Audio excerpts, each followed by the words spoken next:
द्विशक्तये नमः। ॐ असतो मा सद्गमय तमसो मा ज्योतिर्गमय मृत्योर्मां मृदङ्गमय। ॐ शान्ति शान्ति शान्ति। उपनिषद कक्षा 22 केनोपनिषद चतुर्थ खंड की तरफ हम आगे बढ़ रहे हैं। किसी का कोई प्रश्न है तो पूछ भी सकता है।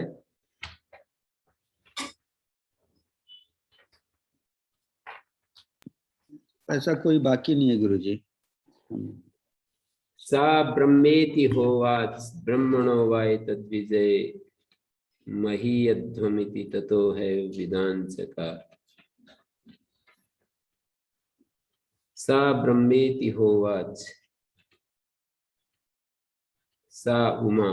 इससे पहले बतलाया था कि इंद्र जो थे यक्ष का पता लेने के लिए जब यक्ष को जानने के लिए वहां पहुंचे तो यक्ष तो तिरोहित हो गया और यक्ष जहां पर यक्ष थे उसके उस स्थान पर एक उमा नाम की सुंदर हैमवती बहुशोभमाना स्त्री प्रकट हुई। ताम होवाच किमेतद् यक्षमिति। तो इन्होंने पूछा, इंद्र ने उससे पूछा कि ये यक्ष कौन है। तो सा होवाच, उसने उत्तर दिया। सा ब्रह्मेति होवाच, उसने उत्तर दिया कि ये ब्रह्म है, ये यक्ष जो है ब्रह्म है, ऐसा उत्तर दिया। ब्रह्मणो वा एतत् विजय महीयध्वमिति। ब्रह्मणा माने ईश्वर की ही विजय में, ईश्वरेण विजिता असुरा यूयम तत्र निमित्त मात्रम। ईश्वर ने ही असुरों को जीता है, तुम तो निमित्त मात्र हो। तो तस्से विजय यूयम महीयध्वम महिमानम प्राप्नुते। ईश्वर की विजय में तुम महिमाशाली बनो, महिमा अनुभव करो कि ये ईश्वर की विजय है, हम उसमें निमित्त मात्र हैं। ईश्वर की विजय समझें, ये यहाँ पर संदेश देना चाहते हैं। यूयम महीयध्वम, और तुम उसमें महिमा को प्राप्त हो। ब्रह्मणो वा एतद् विजय, और इसको ऐसा ही समझो, इस विजय को इस रूप में ही देखो, इस घटना को इस रूप में ही देखो। ततो है विदांचकार, ब्रह्म है। मिथ्याभिमान जो तुम्हारा ये है इसको छोड़ दो। अस्माकम एव अयम विजय अस्माकम एव महिमा, इस मिथ्याभिमान को छोड़ दो। ततः तस्माद् उभाव उमा वाक्यात्, ततः तस्मात् उमा वाक्यात्, उसके बाद उस उमा के वचन से। ये उमा ऋतंभरा प्रज्ञा कह सकते हैं, यथार्थ ज्ञान को धारण करने वाली बुद्धि कह सकते हैं, दिव्य प्रज्ञा कह सकते हैं। श्री अरविंद के सावित्री महाकाव्य की सावित्री इसको बोल सकते हैं। योग दर्शन में इसको ऋतंभरा प्रज्ञा कहा है। तो ये उमा के वचन से ये बात जानी कि क्या जाना कि ब्रह्मेति, ये ब्रह्म ऐसा अवधारण किया। ब्रह्मेति इंद्रो अवधारणात्, इंद्र ने ये निश्चय किया कि ये ब्रह्म है। ततो है इति न स्वातंत्र्य, तो ये बात स्वतंत्रता से उन्होंने नहीं जानी। इंद्र ने ये बात स्वतंत्रता पूर्वक नहीं जानी, उमा के वचन से जानी।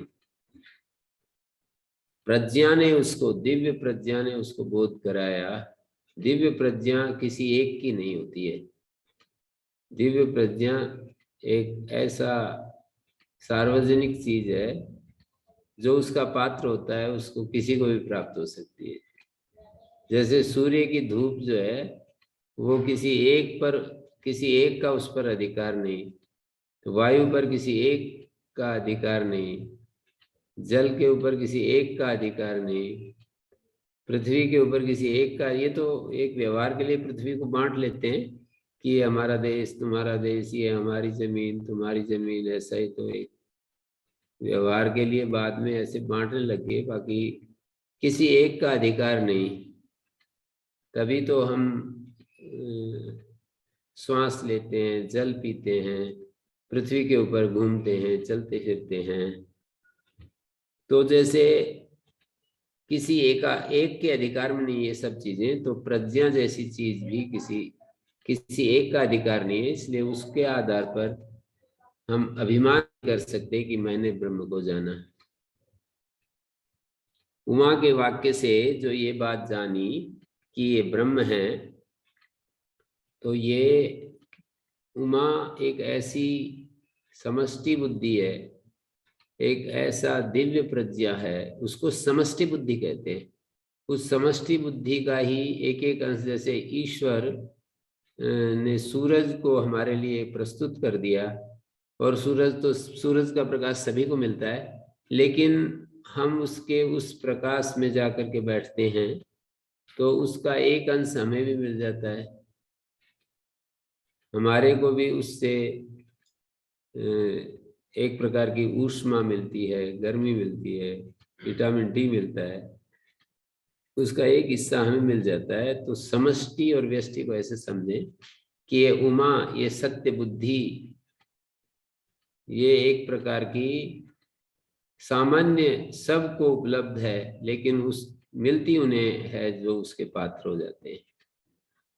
और उसके पात्र जो हो जाते हैं उनमें वो अंश, उमा का वो अंश प्रविष्ट हो जाता है, तो उसको हम कह देते हैं कि व्यष्टि बुद्धि। तो इस तरह से इसको समझना है। ततो है विधान चकार ब्रह्मेति तस्माद् वा एते देवा अतितराम विवन्यान देवान यद अग्निर्वायुरिंद्रस तेहि एनत नेदिष्टम पस्पृशु तेहि एनत प्रथमो विधान चकार ब्रह्मेति। यस्मात् अग्नि वायु इंद्रायते देवा, ये अग्नि वायु और इंद्र, इन तीन को यहाँ पर दृष्टांत के रूप में रखा। अग्नि वायु इंद्र ये देव ब्रह्मणा संवाद दर्शन आदि ना, ब्रह्म के साथ संवाद दर्शन आदि के आधार पर सामीप्य मुपगता, ये सामीप्य को प्राप्त हो गए। तो इसलिए ऐश्वर्य गुणैर अतितराम शक्ति गुणादि महाभाग्य अन्योन महाभाग्यरन्यान देवान अतितराम अतिशयन शेरते वेदे देवा। तो आगे कहते हैं ऐश्वर्य गुणों से ये जो इंद्र वायु और अग्नि है, ऐश्वर्य गुणई अतितराम यु शक्ति गुणादि महाभाग्य, शक्ति और गुणादि महाभाग्य अन्यान देवन, अन्य देवताओं से आगे बढ़े हुए हैं ये। तो इसलिए अतिशयन शेरते वेते देवा, ये समझो ये देवता अतिशयता के साथ स्थित हैं, मानो की अतिशयता के साथ स्थित हैं। ये जो देव हैं अग्नि वायु इंद्र, इव शब्द अनेकार्थों अनर्थ को अवधारणार्थ हुआ। यहाँ पर इव अतितराम इव ऐसा शब्द प्रयोग किया ना मंत्र में, तस्मा देते देवा अतितराम इव, या तो ये अनर्थक है। अनर्थक का मतलब ये होता है कि वाक्यालंकार में या वाक्य पूर्ति में ऐसे बोल देते हैं, या फिर अवधारण के लिए भी इव शब्द का अर्थ समझ लेना चाहिए। अवधारण का मतलब एव अर्थ में, अतितराम एव। जब अनर्थक है तो इसका कोई अर्थ नहीं, इसका कोई अलग से अर्थ नहीं करेंगे। इव का वैसे सामान्य अर्थ तुलना में होता है, लेकिन यहाँ पर इव का तुलना अर्थ न लेकर अवधारण अर्थ, अवधारण का मतलब एव, ही अर्थ में, हिंदी में जिसको ही कहते हैं। तो अतितराम एव अन्यान देवान, दूसरे देवताओं से ये अतितराम आगे बढ़े हुए हैं। यद अग्निर्वायु इंद्रस, ये अग्नि वायु और इंद्र हैं, ये दूसरे देवताओं से आगे बढ़े हुए हैं। ते ही एनत नेदिष्ठम पस्पृशु, ते ही ये देवता एनत ब्रह्म, इस ब्रह्म को बहुत नजदीक से उन्होंने स्पर्श किया, छुआ, मतलब उसको जाना। छूना तो केवल पस्पृशु आलंकारिक भाषा है ये, मतलब हाथ से छूना नहीं होता है, ज्ञान से उसको अपने ज्ञान में देखा, अनुभव किया। तस्माद व इंद्रो अतितराम, क्या कह दिया, इंद्रस्ते ही एनत नेदिष्ठम पस्पृशु, बहुत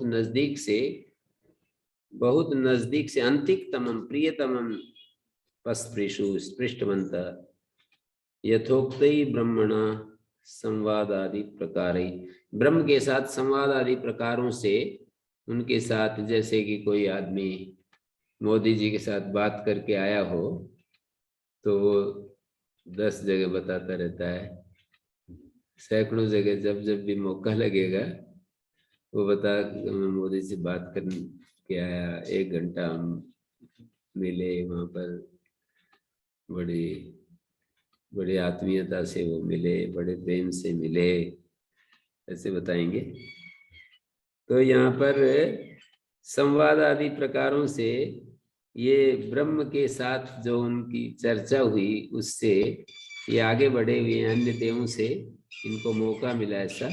एरद नेरिष्ठम पस्पृशु ते ही अनत प्रथमो विधान चकार ब्रह्मेति, ते ही मनि वे, इन्होंने, इन देवताओं ने, ते ही अस्मात् हेतु एनद ब्रह्म, इस ब्रह्म को प्रथमा संतः विधान चक्र।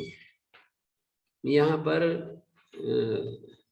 वैदिक भाषा में ऐसा होता है कि जैसे प्रथमा एक वचन है, विधान चकार एक वचन है, ते बहुवचन है, ते ही एनत ब्रह्म प्रथमो विधान चकार। ते के साथ प्रथम का तो समानाधिकरण मानी इसकी एक रूपता हो नहीं पाएगी, तो इसलिए हम कहेंगे ते ही एनत ब्रह्म, इस ब्रह्म को प्रथमा संता, प्रधाना संता विधान चकार है, विधान चक्रु। ये तो एक वचन की क्रिया बहुवचन में बदल जाएगी। प्रथम शब्द, प्रथमा विभक्ति का एक वचन है, वो बहुवचन में चला जाएगा। ते के साथ समान अधिकरण जब हम करेंगे तो ते अग्न्यादया देवा प्रथमा प्रधाना संता विधान चक्रु, प्रधान होते हुए उन्होंने उसको जान लिया, ये ब्रह्म है, एतद ब्रह्मेति, ब्रह्मेति, ब्रह्म को जान लिया। तस्माद् व इंद्रो अतितरामि वन्यान् देवान् सही एनद नेदिष्ठम पस्पर्श। तस्माद् व इंद्रो, ये आगे इसी बात को कह रहे हैं, इंद्रो अतितरामि वन्यान् देवान्, ये तो तीनों को पहले तो कहा था, एते देवातितरामि वन्यान् देवान्। अब वो अग्नि वायु तो संवाद हुआ, जानने में तो इंद्र ही यहाँ पर निमित्त बना है, तो इस अगले मंत्र में इंद्र को महिमा दे रहे। तस्माद व, उससे भी ज्यादा इंद्र अधिक महिमाशाली हो गया अन्य देवों से। अग्नि और वायु वापिस आ गए थे, संवाद तो किया पर वो नहीं जान पाए। तस्माद इंद्रो अतितरामि वन्यान् देवान् सही नेदिष्टम पस्पर्श, वो इसको बहुत अंतिकतम होकर के, जैसे कि कोई बहुत ही नजदीक से उन्होंने इसको स्पर्श किया। सही एनत नेदिष्टम पस्पर्श, स एनत प्रथमो विधान चकार ब्रह्मेति, उसने इस ब्रह्म को सबसे प्रथम होकर के, सबसे पहले ब्रह्म को जाना कि ये ब्रह्म है। इंद्र ने सबसे पहले ब्रह्म को जाना कि ये ब्रह्म है।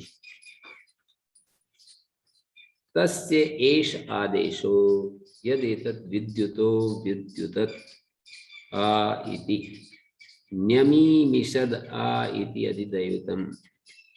अधिदैवत पक्ष में पहले दिखा रहे हैं, फिर अध्यात्म में दिखा रहे हैं। एक अध्यात्म होता है, एक अधिदैवत होता है, एक अधिभूत होता है। तो अधिदैवत और अध्यात्म तो बहुत ज्यादा प्रयोग होते रहते हैं। ज्यादातर पहले अधिदैवत दिखाते हैं, फिर अध्यात्म। कहीं कहीं पहले अध्यात्म दिखा देते हैं, फिर अधिदैवत दिखाते हैं। पर ज्यादातर पहले सृष्टि में दिखाते हैं, फिर अपने भीतर, अपने शरीर में। तो अधिदैवत का मतलब इस सृष्टि में बाहर, इस अस्तित्व में बाहर किसी चीज को प्रस्तुत करते हैं देवताओं में, और फिर अपने में। अपने को अपने में मतलब अपने शरीर में, तो उसको अध्यात्म कहते हैं। और अग्नि आदि देवता इस अस्तित्व में बाहर जब प्रस्तुत करते हैं तो उसको अधिदैवत कहते हैं। प्राणियों को लेकर के कहते हैं तो अधिभूत कहते हैं। यज्ञ को लेकर कहें तो अधियज्ञ कहते हैं। अधि शब्द जिसके साथ भी लगा देते हैं तो उसके विषय में, उसमें ऐसे अर्थ को देता है। अधिदैवत मानी देवताओं में, अध्यात्म मानी आत्मा में, अधिभूत मानी भूतों में, अधियज्ञ मानी यज्ञ में। तो ये शब्द प्रयोग बता रहा हूँ, ऐसे होते हैं। गीता में 4 शब्दों का प्रयोग हुआ है, अधिदैवत, अधिभूत, अधियज्ञ, अध्यात्म। तो तस्य एष आदेशो, तस्य प्रकृतस्य ब्रह्मणा एष आदेश, उस प्रकृत ब्रह्म का यह आदेश है। उपमोपदेश, उपमा से उपदेश है, उपमा के द्वारा उसका कथन है ब्रह्म का। निरुपमस्य ब्रह्मणो, वैसे तो उसकी उपमा दी नहीं जा सकती, लेकिन उपमा में कुछ थोड़ा बहुत कोशिश करते हैं कि उसको समझाने। एक लोक में तो खैर देते ही हैं, किसी एक उत्कृष्ट गुण वाले के साथ निम्न गुण वाले की उपमा करके हम बताते हैं। जैसे ये बालक तो शेर जैसा है, ये देवी तो साक्षात सरस्वती हैं, ऐसे हम उपमा से तो बताते हैं। पर ब्रह्म की उपमा किसके साथ दी जाए? तो भौतिक पदार्थों को पकड़ करके, या अपने किसी इसी तरह के किसी एक प्रबल कोई ऐसी वस्तु को पकड़ते हैं, उसके आधार पर फिर ब्रह्म को समझाना चाह रहे हैं। तो इन्होंने विद्युत को पकड़ा और फिर उसके बाद मन को भी पकड़ा। तो ये कह रहे हैं तस्य एष आदेशा यदेतद् विद्युतो विद्युतत्। ये प्लुत का प्रयोग किया है यहाँ पर, विद्युता आ इति, न्यमीमिषद आ इति, आश्चर्य को पकड़ बताने के लिए आ को प्लुत यहाँ पर किया है। तस्य एष आदेशा, उस प्रकृत ब्रह्म का जो प्रसंग में चल रहा है ब्रह्म, उसका यह आदेश। एष आदेशा, ये आदेश है। आदेश का मतलब यहाँ पर है उसको बताने का एक प्रकार है, उपदेश। उसको समझाने का एक तरीका है, एक उपदेश है उसका, एक उसको हमारे तक पहुंचाने का एक तरीका है श्रुति का। श्रुति एक तरीके से हमको बताना चाहती है। तस्य एष आदेश, उसका यह आदेश है, उपदेश वचन है, उसको बताने का एक ढंग है। क्या? विद्युतो विद्युतत्, ये आदेश है। निरुपम ब्रह्म को जिस उपमान से उपदेश दे रहे हैं, ये आदेश कहा गया है यहाँ पर। तो ये तत् प्रसिद्धम लोके विद्युतो विद्युतत्। विद्युतो विद्युतत् का अर्थ है विद्युत का विद्योतन। जैसे विद्युत जैसे चमक उठे, जैसे आकाश में विद्युत चमक जाती है एकदम, सारे अस्तित्व हमारा, हमको तुरंत पता लग जाता है जैसे बिजली चमकती है। तो विद्युतो विद्युतत् माने विद्योतनम कृतवत्, जैसे विद्युत अपना प्रकाश फैला देती है। इति एतद् अनुपन्नम इति विद्युतो विद्योतनम इति कल्प्यते। विद्युतो विद्युतत् विद्योतनम कृतवत्, ये इस शब्द का अर्थ तो निकल नहीं रहा है वैसे, ये भाषा के ऊपर समस्या हो रही है। विद्युतो विद्युतत्, ये जो शब्द प्रयोग किया, ये इसका अर्थ तो ये कहना चाहते हैं कि विद्युत जैसे चमक गई। तो शब्द से वैसा अर्थ निकल नहीं रहा है। विद्युत षष्ठी है या पंचमी माने विद्युत चमक गई। तो इस ऐसे प्रसंगों में विभक्ति व्यत्यय बोलते हैं। विभक्ति में परिवर्तन करना हो तो कर ही लेते हैं आराम से, जैसे अभी पीछे किया था। प्रथमा विधान चकार मंत्र में प्रथमा 27वें मंत्र में, मानी इस चौथे खंड के दूसरे मंत्र में प्रथमा विधान चकार, इसका अर्थ हमने किया था प्रथमा संता, प्रथम को बहुवचन में बदल लिया और विधान चकार को विधान चक्रु प्रथम पुरुष के बहुवचन में बदल लिया। ऐसे ही यहाँ पर विद्युतो विद्युतत् विद्योतनम कृतवत् इत्येतद् अनुपन्नम इति विद्युतो विद्योतनम इति कल्प्यते।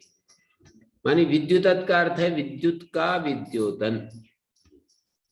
विद्युतत् क्रिया है, वैसे क्रियापद है, लेकिन उसको भावार्थक शब्द के रूप में हम कल्पित कर लेंगे कि विद्युतत् का मतलब विद्योतन। जैसे विद्युत का विद्योतन होता है, विद्युत का जैसे विद्योतन होता है, विद्युत जैसे आकाश में फैल जाती है, ऐसे ही ब्रह्म का प्राकट्य होता है हमारे भीतर एक क्षण के लिए। विद्युत का प्रकाश जैसे आकाश में होता है और गायब हो जाता है, ऐसे ही ब्रह्म जो है वो एक क्षण के लिए हमारे भीतर प्रकाश छोड़ करके चला जाता है।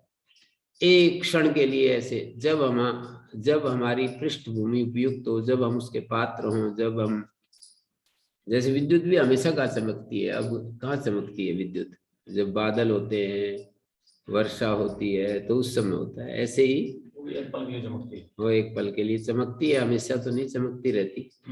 तो ऐसे ही जब हम पात्र होते हैं उसके, हमारा अंतःकरण शुद्ध होता है, स्थिर होता है, निर्मल होता है, शुद्ध होता है, निर्मल होता है, तो उस समय ब्रह्म का प्रकाश विद्युत की तरह एक क्षण के लिए कौंध जाता है हमारे भीतर। ऐसे बोलते हैं ना, बिजली कौंध गई। तो ब्रह्म जो है, ये तो उपमा के द्वारा बताया ना कि बिजली जैसे कौंध जाती है, ऐसे ब्रह्म जो है हमारे भीतर, उसका प्रकाश, उसकी ज्योति कौंध जाती है। विद्युता विद्योतनम विद्युतता इति। आ उपमा के लिए, यहाँ पर आ शब्द जो है उपमा अर्थ को दे रहा है। विद्युतो विद्योतनम, विद्युत के विद्योतन की तरह ब्रह्म प्रकाशित होता है हमारे भीतर। यथा सकृत विद्युत्तम इति श्रुत्यंतरम, जैसे दूसरे श्रुत्यंतर में, दूसरी श्रुति में हमको ये मिलता है कि भाई जैसे एक बार विद्युत चमकी हो, सकृत विद्युत्तम। सकृत का अर्थ एक बार भी होता है, सकृत का अर्थ सदा भी होता है, ये ध्यान देने की बात है। तो जैसे सदा विद्युत्तम कोई चीज एकदम प्रकाशित हो उठे, ऐसा भी आता है। यहाँ तो विद्युत का विद्योतन एक क्षण के लिए दिखाया, पर दूसरी जगह ऐसे है सकृत विद्युत्तम, सदा के लिए जैसे प्रकाश हो जाता है, ऐसी भी एक स्थिति होती है। ज्ञानियों की स्थिति तो ऐसे ही है, जो जीवन मुक्त लोग हैं उनकी स्थिति तो ऐसी है कि सदा उनका सदा प्रकाश हो जाता है। जैसे हमारे को कभी कभी शुरू में एक बार के लिए, एक क्षण के लिए विद्युत का चमकने की भांति ब्रह्म का प्रकाश प्राप्त होता है, हमें होता है, महसूस होता है, बड़ी शांति, बड़ा सबको एक समान दृष्टि से, प्रेम में दृष्टि से देखते हैं। कहीं हमारे को अटकाव नहीं होता है, कहीं भ्रांति नहीं होती है, ऐसी सहज अवस्था होती है। तो कुछ समय के लिए होती है, एक क्षण के लिए होती है, या 2 क्षणों के लिए, 5 क्षणों के लिए होती है, फिर वो चला जाता है। और कई लोग तो तरसते रहते हैं, फिर कहते रहते हैं कि एक बार ऐसा अनुभव हुआ, दोबारा नहीं हो रहा वैसे। एक बार तो जी ऐसा हो गया, कितने लोगों ने ऐसे मेरे को भी कहा। सभी के जीवन में ऐसे क्षण आ ही जाते हैं, कहते एक बार तो ऐसा हो गया था बिल्कुल, पर वो एक्सपीरियंस, वैसा अनुभव अब दोबारा नहीं आ, उससे अच्छा आ सकता है, दोबारा क्या। ऐसे लोगों को ये आग्रह छोड़ना चाहिए कि वही आना चाहिए मेरे को जो वो हुआ था ना, क्योंकि वो तो कैसे आएगा, वो तो एक क्षण के लिए आया, वो चला गया। वही कैसे आएगा, जो आएगा उसमें स्थिर रहना चाहिए। इसीलिए तो त्रिगुणातीत पुरुष का वर्णन करते समय गीता में एक बात कही 14वें अध्याय में कि ये वहां पर प्रकैर लिंगै स्त्रीन गुणान एतान अतीतो भवति प्रभो किमाचार कथम चैता स्त्रीन गुणान अतिवर्तते। 14वें अध्याय के 21वें श्लोक में अर्जुन की तरफ से ये प्रश्न किया गया, क्योंकि उससे पहले कुछ ऐसी बात कह दी भगवान ने कि भाई नान्यम गुणेभ्यः कर्तारम यदा दृष्टानुपश्यति गुणेभ्यश्च परम वेत्ति मद्भावम सोऽधिगच्छति। दृष्टा तीनों गुणों के अतिरिक्त अन्य किसी को कर्ता नहीं देखता, गुणों को ही कर्ता के रूप में देखता है। जो सत्वरजतम 3 गुण होते हैं, गुणेभ्यश्च परम वेत्ति, और तीनों गुणों से अत्यंत परे जो सच्चिदानंद घन स्वरूप मुझ परमात्मा को देखता है, कर्ता के रूप में गुणों को देखता है और गुणों से परे परमात्मा को देखता है, वो मेरे स्वरूप को प्राप्त हो जाता है। मद भावम सोऽधिगच्छति। और एक श्लोक गुणान एतान अतीत्य त्रीन, ये पुरुष शरीर की उत्पत्ति के कारण रूप ये जो 3 गुण हैं, देह समुद्भवान, इस देह की उत्पत्ति के कारण रूप जो ये 3 गुण हैं, बुद्धि, अहंकार, मन, 5 ज्ञानेंद्रियां, 5 कर्मेंद्रियां, 5 इंद्रियों के विषय, इन 23 तत्वों का पिंड जो ये स्थूल शरीर है, प्रकृति से उत्पन्न होने वाले गुणों का कार्य माना जाता है। 23 तत्व कहे जाते हैं, महदादि 23, बुद्धि, अहंकार, मन, 3 तो ये हो गए अंतःकरण के रूप में, 5 ज्ञानेंद्रियां, 5 कर्मेंद्रियां, 10 10 3 13, 5 भूत और 5 इंद्रियों के विषय, 5 तन्मात्र और 5 इंद्रियों के विषय का मतलब स्थूल भूत।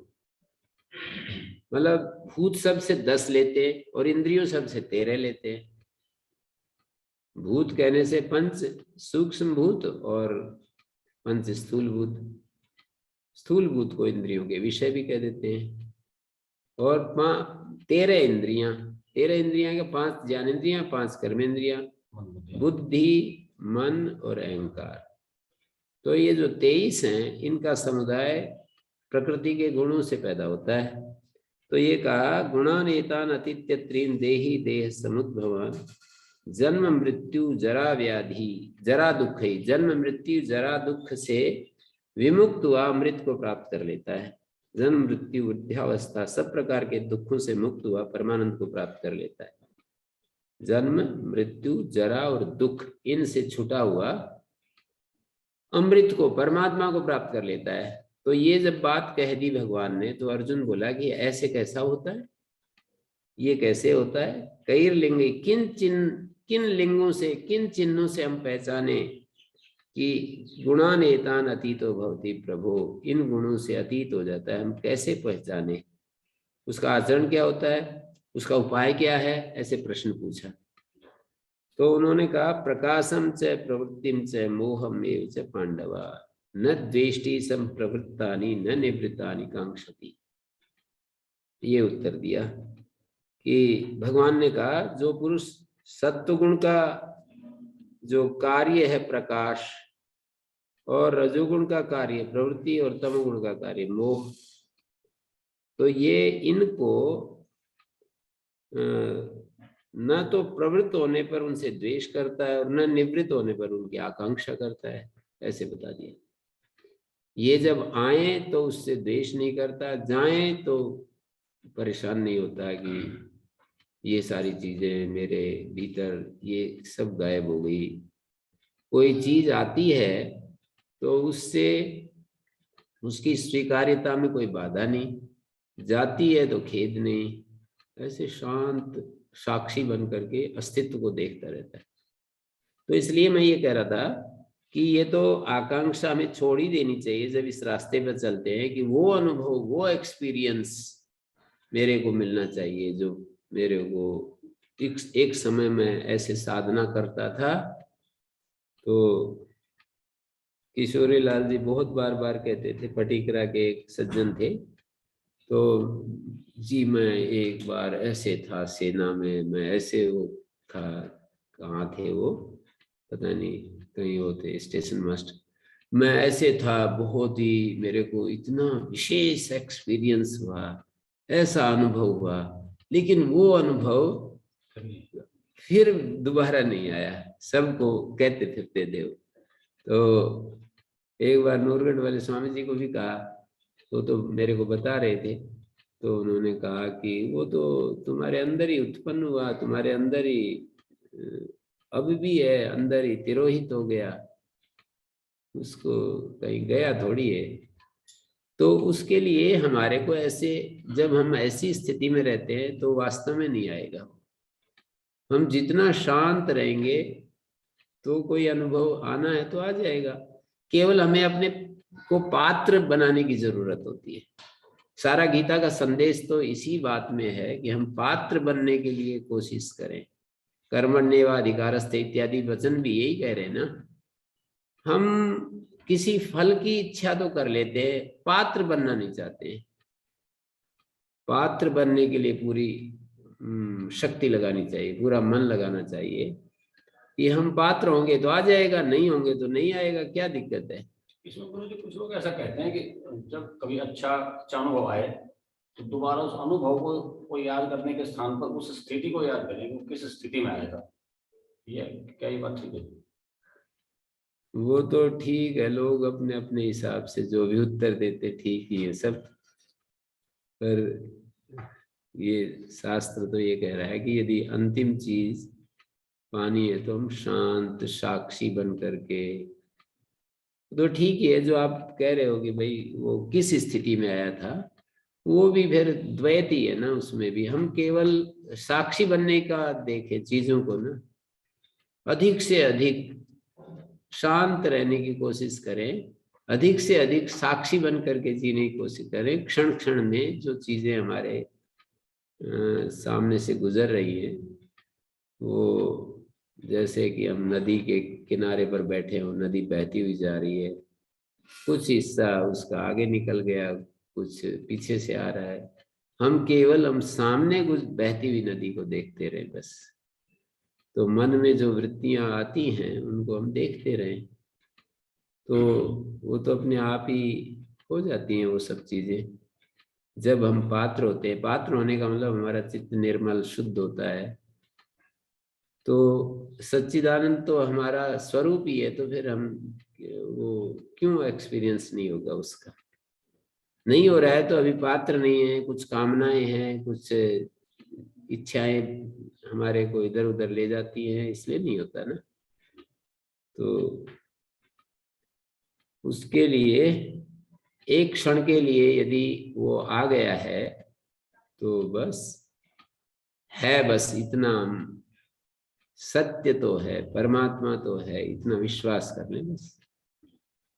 और कभी वो भी होता है, महापुरुष जैसे सकृत विद्युतम सदा प्रकाशमय हो जाते हैं, कभी सूर्य का अस्त नहीं होता। जैसे यहाँ तो सूर्य उदय और अस्त होता है इस धरती पर, तो पर थोड़ा ऊपर चले जाए तो फिर मेरे ख्याल में ऐसा नहीं होगा कि जो है अस्त और उदय होता रहे, वो हमेशा उदय ही दिखाई देगा। तो यहाँ मैं आपके सामने रख रहा था ये बात,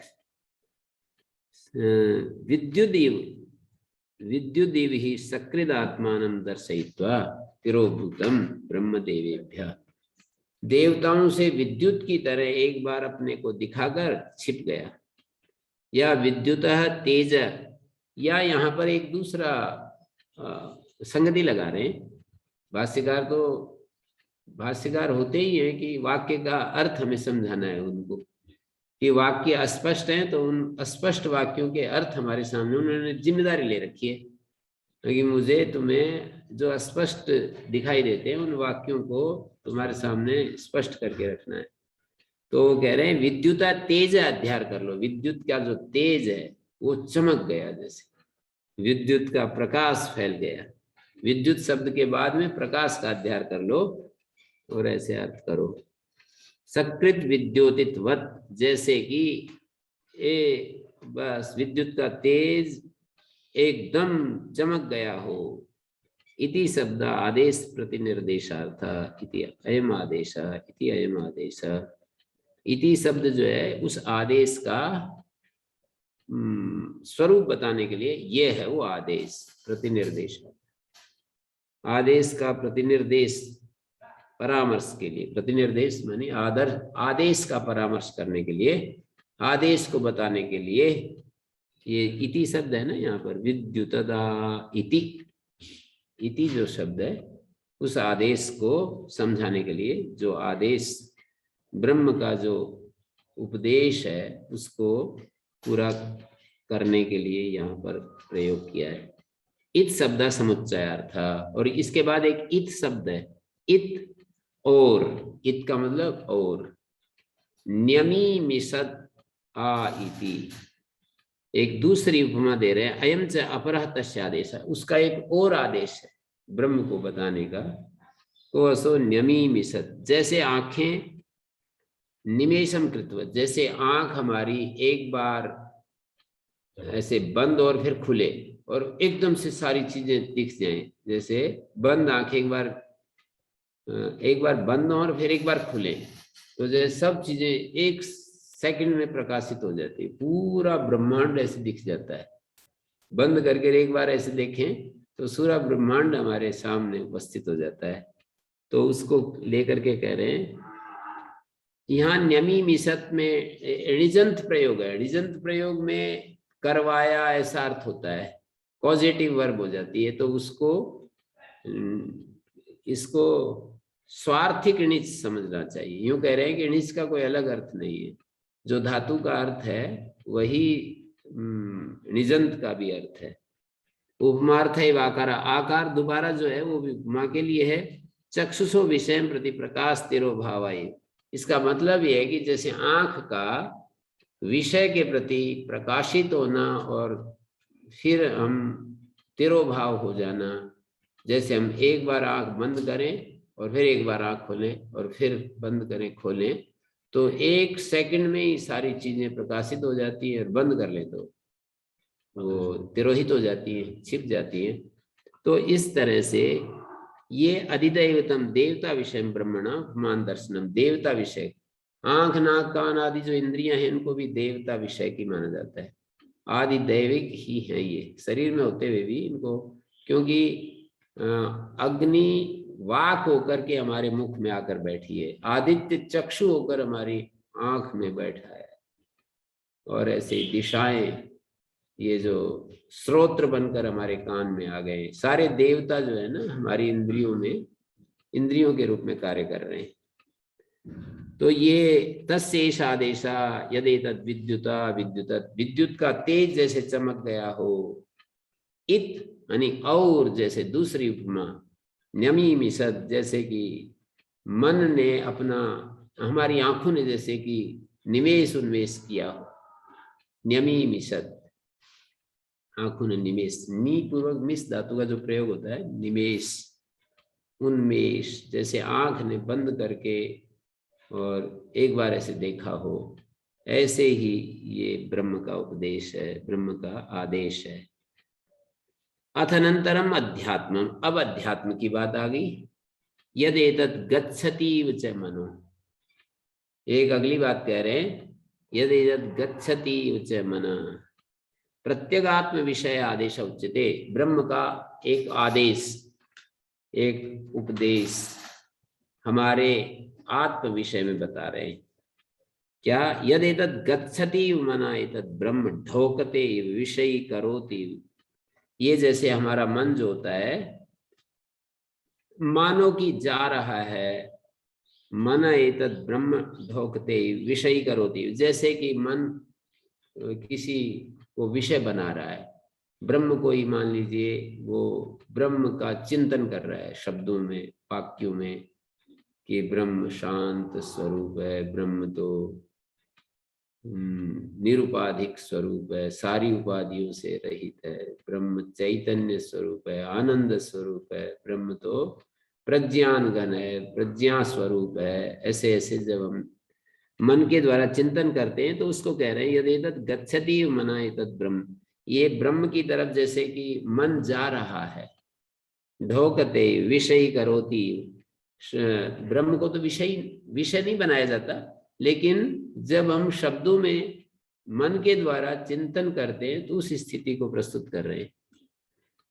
यच्चनेन मनसा एतद् ब्रह्म उपस्मरति समीपता स्मरति, इस मन के द्वारा ब्रह्म को हम उपस्मरण करते हैं, ब्रह्म को याद करते हैं, समीपता स्मरण करते हैं। उपस्मरति का मतलब समीप से ब्रह्म को नजदीक जाकर के स्मरण करते हैं।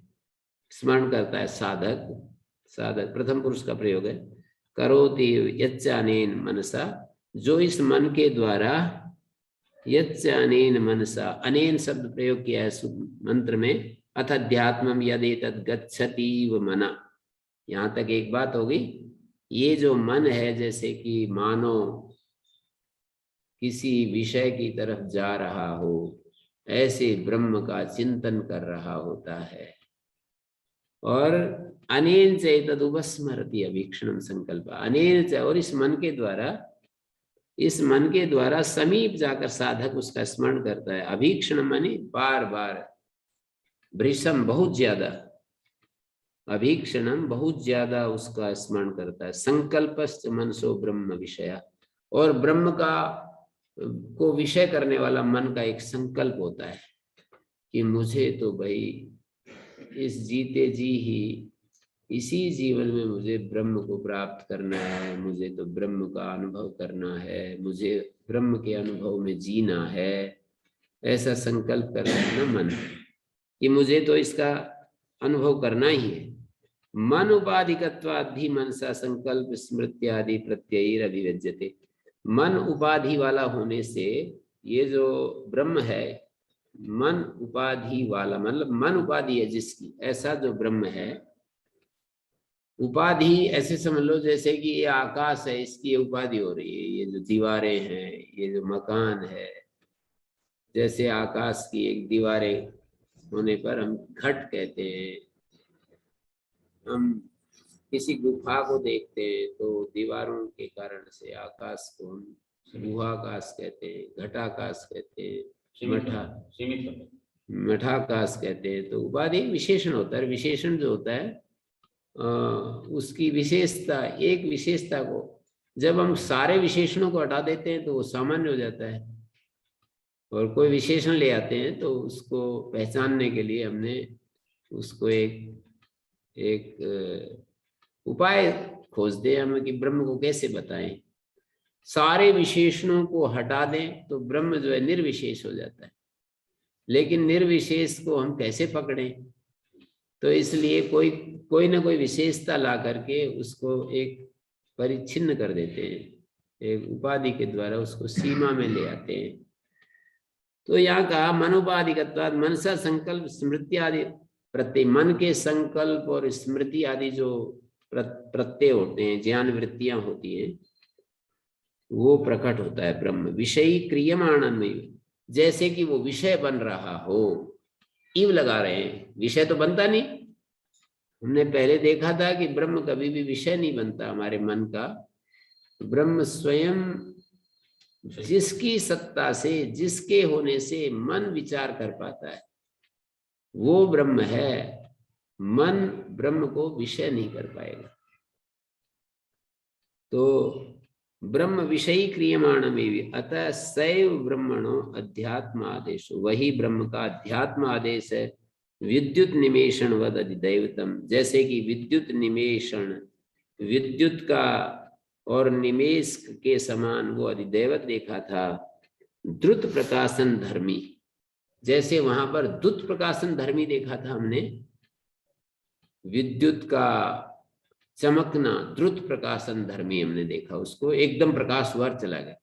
ऐसे ही निमेष का भी स्थिति होती है, एक निमेष भर के लिए कोई चीज आए हमारे सामने और गायब हो जाए, ऐसा द्रुत प्रकाशन धर्मी। अध्यात्मम च मना प्रत्यय समकालाभिव्यक्ति धर्मी इत्येषा आदेश, और मन जो है प्रत्यय समकालाभिव्यक्ति, जैसे ही ज्ञान होता है, मन में कोई ज्ञान आता है, कोई प्रतीति होती है, कोई प्रत्यय होता है, कोई वृत्ति, ज्ञान वृत्ति, प्रत्यय का अर्थ होता है ज्ञान वृत्ति।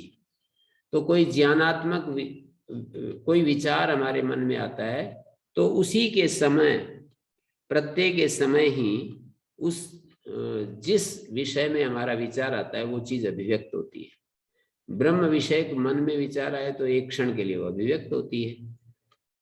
इति ऐसा आदेश है, यही यहाँ पर आदेश है। एवं आदेश मानम ब्रह्म मंद बुद्धि गम्यम भवति ब्रह्मणो आदेश उपदेश। इस तरह से जब हम ब्रह्म को देखते हैं तो मंद बुद्धि के गम्य हो जाता है, मंद बुद्धि भी उसको समझने में समर्थ हो जाता है, ऐसे दिखाया। नहीं निरुपाधिकम एवं ब्रह्म मंद बुद्धि विराकलयितुं शक्यम। निरुपाधिक ब्रह्म को, निर्विशेष ब्रह्म को मंद बुद्धि कभी भी उसका वो नहीं कर पाएगा, उसको निरुपाधिक ब्रह्म का अवधारणा नहीं कर पाएगा, उसका विचार ही नहीं कर पाएगा, उसको उसकी बुद्धि में वो विषय आ ही नहीं सकता है, ऐसा कहना चाह रहे हैं। तो यहाँ तक मनो अनेन चैतदुपस्मरति अभीक्षणम संकल्पः। निरंतर, अभीक्षण माने निरंतर, बहुत सारा भृशम, संकल्पः मनसः ब्रह्म विषय संकल्पः। मन का जो ब्रह्म विषयक संकल्प है वो पर्याप्त उसका स्मरण करता है, मन का ब्रह्म विषयक संकल्प उसका स्मरण करता है। अब आगे एक बात कह रहे हैं, तद है तद्वनम नाम तद्वनम इति उपासितव्यम स या एतदेवं वेद अभियनम सर्वाणि भूतानि संवांछन्ति। तद ब्रह्म किल तद्वनम, वनम यहाँ पर तत्शब्द घटित ब्रह्मणो नाम तस्य प्राणी जातस्य वननीयम। तद्वनम ये उस ब्रह्म का एक नाम दे रहे हैं, तद्वनम ब्रह्म का एक नाम है।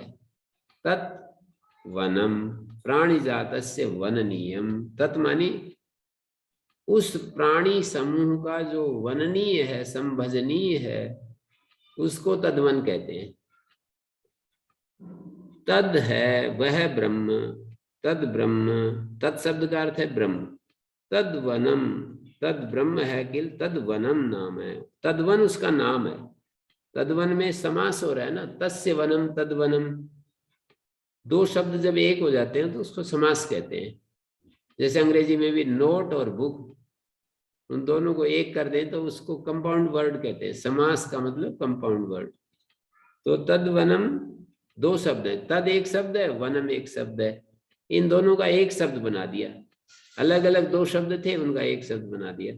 तद्वनम नाम है, तस्य वनम तद्वनम, तस्य प्राणी जातस्य प्रत्यगात्म भूतत्वात् वननीयम संभजनीयम तद्वनम नाम प्रख्यातम ब्रह्म।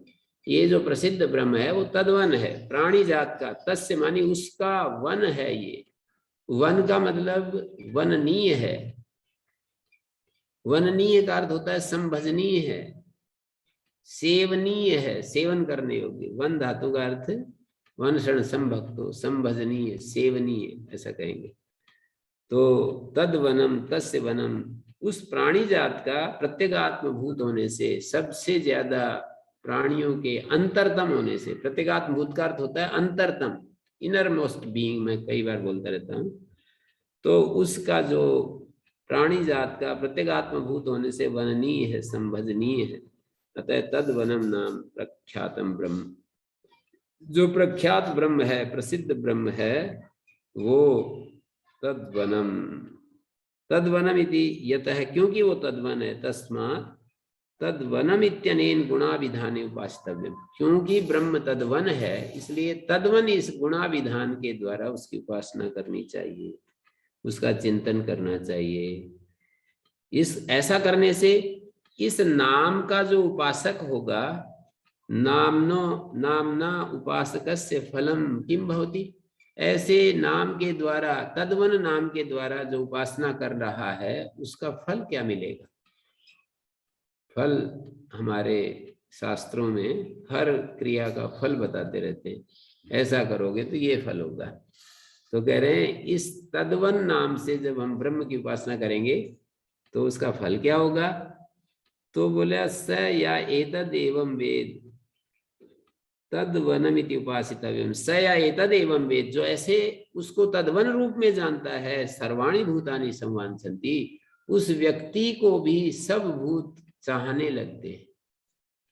वो व्यक्ति सबका प्रिय हो जाता है। वो व्यक्ति, उस व्यक्ति को सारे प्राणी, सारे भूत उसकी इच्छा करने लगते हैं कि इतना ये, इसका जीवन कितना सुंदर है, कैसा ये।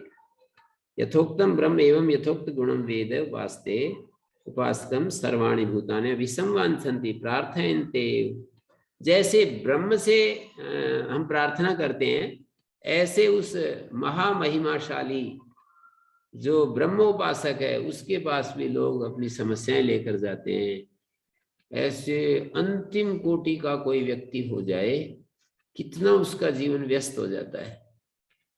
वो कुछ मत बोलो, बस बैठा रहे, चुप होकर के बैठा रहे, एक शब्द भी सुबह शाम तक मत बोलो, पर वो इस स्थिति में चला जाए तो आप देखेंगे कि उसके पास सुबह से शाम तक लोगों का तांता लगे रहेगा।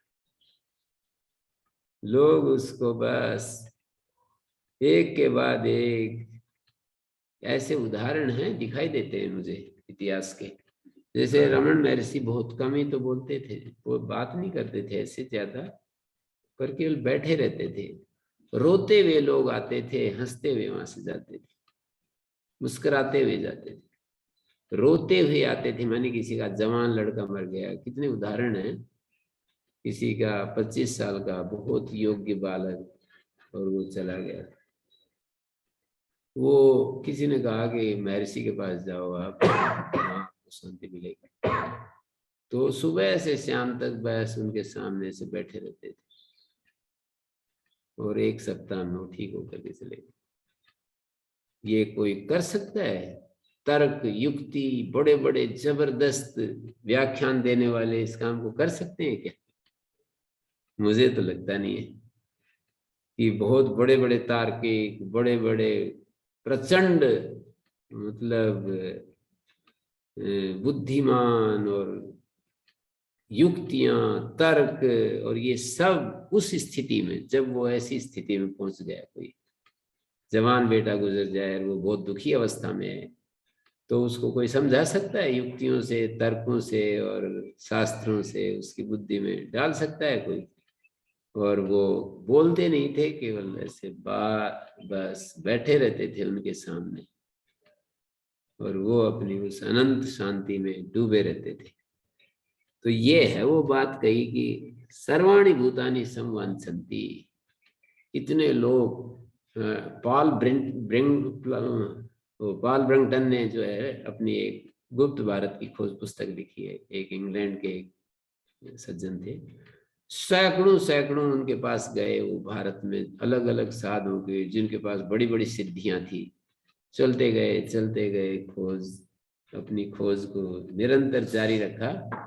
रमन महर्षि के पास जा करके कहते हैं कि मैं बहुत सारे प्रश्न लेकर के गया था और बस मैं ऐसे देखा उनको और मैं चुप हो गया, मेरे प्रश्न ही गायब हो गए सारे और मैं कुछ पूछ ही नहीं पाया मैं उनके सामने। तो ऐसे जो लोग होते हैं उनकी बात यहाँ पर कही गई है। हम तो केवल उनकी कथा कह रहे हैं भाई। वेदा सर्वाणि भूतानि संवांछन्ति, सारे भूत उसकी कामना करने लगते हैं। सर्वाणि भूतानि अभिसंवांछन्ति प्रार्थयन्ते, जैसे ब्रह्म से प्रार्थना करते हैं सब भूत उससे प्रार्थना करने लगते हैं। अब उपनिषदम भो ब्रूहि इति उक्ता तय उपनिषद। इस प्रकार शिष्य जो था वो आचार्य के द्वारा अनुशिष्ट हुआ, आचार्य को बोला, एवं अनुशिष्टा शिष्य आचार्य मुवाच उपनिषदम भो ब्रूहि उक्ता तय उपनिषद। शिष्य जो है आचार्य के द्वारा, आचार्य मुवाच अनुशिष्टा शिष्य, शिष्य को ये सारा उपनिषद बताने के बाद आचार्य को बोल रहा है शिष्य, उपनिषदम भो ब्रूहि। भो पूजावाचक शब्द होता है कि हे पूज्यवर उपनिषद को बताओ हमें, उपनिषदम भो ब्रूहि, उपनिषद बताओ हमें। तो आचार्य कहता है उक्ता तय उपनिषद, उपनिषद तो बता दी हमने, उपनिषद तो बता दी। ब्राह्मीम वावत उपनिषदम अब्रूमा, ब्रह्म संबंधी उपनिषद हमने आपको बता दी। ब्राह्मीम वावत उपनिषदम अब्रूमा, ब्रह्म संबंधी जो उपनिषद है, रहस्य विद्या है, उसको हमने आपको बता दिया है। उपनिषदम अब्रूमा इति। तो यहाँ पर उपनिषद का मतलब रहस्य ज्ञान होता है, रहस्यम यत् चिंतन भगवान ब्रूहि। तो शिष्य के ऐसा कहने पर आचार्य ने कहा उक्ता अभीता ते तब उपनिषद, तुम्हारे लिए जो उपनिषद कहने योग्य थी कह दी। कौन सी है वो उपनिषद? ब्राह्मी ब्रह्मणा परमात्मना यम ताम, ब्रह्म संबंधी जो उपनिषद है, परमात्म विषयत्वाद अतीत विज्ञान से, ब्रह्म परमात्मा से संबंधित उस परमात्म विषयक उपनिषद को हमने बता दिया है। वाव तय उपनिषद ब्रूमा, ये इस उपनिषद को तुम्हें समझा दिया है, बता दिया है।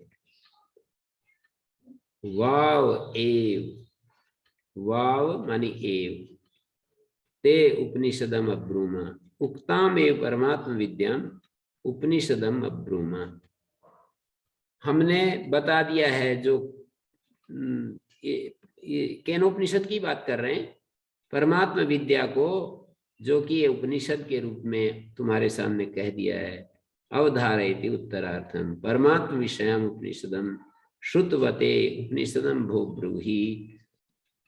ऐसे इस शिष्य का अभिप्राय यदि हम ढूंढें कि शिष्य किस अभिप्राय से ऐसी बात कह रहा है, तो यहाँ पर जो है यदि तावत् श्रुतस्य अर्थ से प्रश्न कृता, सुने हुए अर्थ के बारे में ही प्रश्न किया है, तो ये तो पिष्ट पेषण जैसी बात हो जाएगी। पहले जो बात कह दी उसी के बारे में पूछ रहा है तो पिष्ट पेषण हो जाएगा।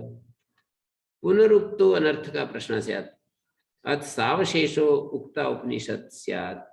तो यदि उपनिषद अभी बची हुई है कहने के लिए, ये आत्मविद्या बची हुई है, अभी सावशेष है, तो फिर तस्या फलवचन उपसंहारो न युक्ता, तो उसका पीछे फलवचन भी कहा है, प्रेत्यस्मा लोकाद अमृता भवन्ति। ये फल भी बताया उपनिषद का कि जो ब्रह्म को जान लेते हैं वो अमर हो जाते हैं, ऐसा फलवचन भी किया है। तस्माद उक्ता उपनिषद शेष विषयों भी प्रश्नों अनुपन्ना, मतलब शेष विषय प्रश्न भी नहीं बनेगा कि ये शेष बच गया कुछ, उसके बारे में पूछ रहे हैं। तो इसका पूछने वाले का अभिप्राय क्या हो सकता है? किम पूर्वोक्ता तत्सहकारी साधनांतर अपेक्षा निरपेक्षा, ये जो पहले उपनिषद बताई है वो सहकारी साधन की अपेक्षा रखती है या ये निरपेक्ष है? कोई सहकारी साधन भी उस उपनिषद के उस आत्मज्ञान को प्राप्त करने के लिए कोई साधन भी हो सकते हैं, या वो निरपेक्ष है? इस बारे में ये प्रश्न हो सकता है। तो उसको यहाँ पर बताया है, सापेक्षा चेत अपेक्षित विषय उपनिषदम ब्रूहि।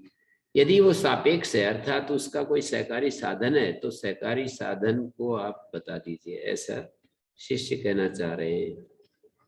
तो उसके लिए आगे फिर ये कहेंगे क्या, तस्यै तपो दमा कर्म इति प्रतिष्ठा वेदा सर्वांगाणी सत्यम आयतनम। जिस ब्राह्मी उपनिषद को तुम्हारे सामने हमने कहा तस्यै, ये षष्ठ्यर्थ में चतुर्थी होती है, ज्यादातर हमने देखा स्त्रीलिंग शब्दों में ऐसा होता है। तस्यै मानी तस्या, उस उपनिषद के प्राप्ति के उपाय भूत जो हैं वो हम आपको बताते हैं। एक तो तप है, एक दम है, एक कर्म है, ये उसके प्राप्ति के उपाय भूत तप आदि हैं। तप मानी काय इंद्रिय मनसाम समाधानम, शरीर इंद्रिया और मन का जो समाधान है उसको तप कहते हैं। और उसका दम मानी उपशम, मानी बिल्कुल एकदम से वो उनका नियंत्रण हो जाना, शांत हो जाना, काय इंद्रिय मन का शांत हो जाना। और कर्म अग्निहोत्र आदि को कर्म कहते हैं, वैदिक कर्म, लौकिक कर्म। एतैर्हि संस्कृत सत्व शुद्धि द्वारा तत्व ज्ञानोत्पत्ति दृष्टा, जब इन कर्मों के द्वारा सत्व शुद्धि अंतःकरण की शुद्धि हो जाती है तो तत्व ज्ञान की उत्पत्ति देख शुद्ध अंतःकरण में दृष्टा ही अमृदित कल्मषस्य उक्ते भी ब्रह्मणि अप्रतिपत्तिर विपरीत प्रतिपत्ति से यथा इंद्र विरोचन प्रकृति नाम। कहते हैं हमने देखा है जिनका कल्मष नष्ट नहीं हुआ है, उक्ते भी ब्रह्मणि अप्रतिपत्ति, ब्रह्म का उपदेश देने पर भी विरोचन को ब्रह्म का बोध नहीं हुआ और इंद्र को धीरे धीरे करके हो गया। विपरीत प्रतिपत्ति, ब्रह्म ज्ञान ही नहीं हुआ, इतना ही नहीं विपरीत प्रतिपत्ति हो गई, शरीर को ही आत्मा समझने लग गए। प्रजापति के द्वारा उपदेश दिया गया और उसने उपदेश को विपरीत ही ग्रहण कर लिया कि ये शरीर को ही आत्मा बता रहे, यथार्थ स्वरूप तो दूर उल्टा बोध कर लिया। तो ये चित्त अंतःकरण की अशुद्धि के कारण ऐसा होता है। और इंद्र को धीरे धीरे धीरे धीरे बोध हो गया।